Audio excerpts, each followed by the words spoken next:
2-3 বছর আগে 20,000 হাফেজকে তারা ইয়েস কার্ড দিয়ে ঢাকায় নিয়ে এসেছে। সেই 20,000 হাফেজের মধ্য থেকে ময়মনসিংহ কিশোরগঞ্জের ওই এলাকার নাজমুস সাকিব 13 বছরের 20,000 হাফেজকে পেছনে ফেলে সারা বাংলাদেশে ফার্স্ট হয়ে গিয়েছে। সে প্রথম পুরস্কার পেয়েছে 3 লক্ষ টাকা। ধর্মমন্ত্রী লাইভ প্রোগ্রামে, সরাসরি সম্প্রচার করা প্রোগ্রামে তার হাতে ক্রেস্ট এবং টাকা তুলে দেয়।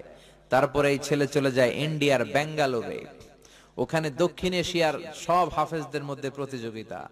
ইন্ডিয়ার ব্যাঙ্গালোরেও নাজমুস সাকিব, আমার দেশের 13 বছরের নাজমুস সাকিব বাংলাদেশের অহংকার, দক্ষিণ এশিয়ার সবগুলো দেশকে পেছনে ফেলে ইন্ডিয়াতেও সে কম্পিটিশনে ফার্স্ট।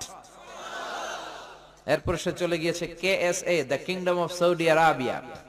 এখন আর দেশের গন্ডি নেই, উপমহাদেশীয় গন্ডি নেই, এখন আন্তর্জাতিক পরিমণ্ডল, ইন্টারন্যাশনাল প্ল্যাটফর্ম। সেখানেও গোটা বিশ্ব থেকে চান্স পাওয়া 70 দেশের হাফেজে কোরআনকে পেছনে ফেলে আমার নাজমুস সাকিব সৌদি আরবেও ফার্স্ট। ওখানে সে প্রথম পুরস্কার পেয়েছে 80,000 রিয়াল, আপনাদের বাংলাদেশি টাকায় প্রায় 14 লাখ টাকা। তারপর এই ছেলে খুঁজতে লাগলো যে পৃথিবীর সবচেয়ে বড় কোরআনের প্রতিযোগিতাটা হয় কোথায়। চলে গেল Dubai. In terms of wealth and money, অর্থের মানদণ্ডে the biggest holy book Quran recitation competition located in Dubai. দুবাইয়ের সেই কম্পিটিশনে চলে গেল। সেখানে 70টা নয়, 80টা নয়, গোটা বিশ্ব থেকে চান্স পাওয়া 90টা দেশের হাফেজে কোরআনের মধ্যে প্রতিযোগিতা। সেখানেও আমার কিশোরগঞ্জের নাজমুস সাকিব, 13 বছরের এই নাজমুস সাকিব 90 দেশের তুখোর মেধাবী বাঘা 90 জন হাফেজকে পেছনে ফেলে দুবাইতেও ফার্স্ট। ওখানে সে পুরস্কার পেয়েছে 46,000 দিরহাম, আপনাদের বাংলাদেশি টাকায় প্রায় 1,30,00,000 টাকা। সুবহানাল্লাহ কইবেন না? কিন্তু রাষ্ট্রীয় পৃষ্ঠপোষকতায় দুঃখের সাথে বলতে হয় ওদেরকে সম্মাননা ক্রেস্ট দেওয়া হয় না, ওদেরকে বঙ্গভবনে ডাকা হয় না, ওদেরকে সেক্রেটারিয়েটে নেওয়া হয় না, ওদেরকে পার্লামেন্টে নিয়ে সংবর্ধনা দেয়া হয় না। কিন্তু দেয়া দরকার ছিল কি ছিল না?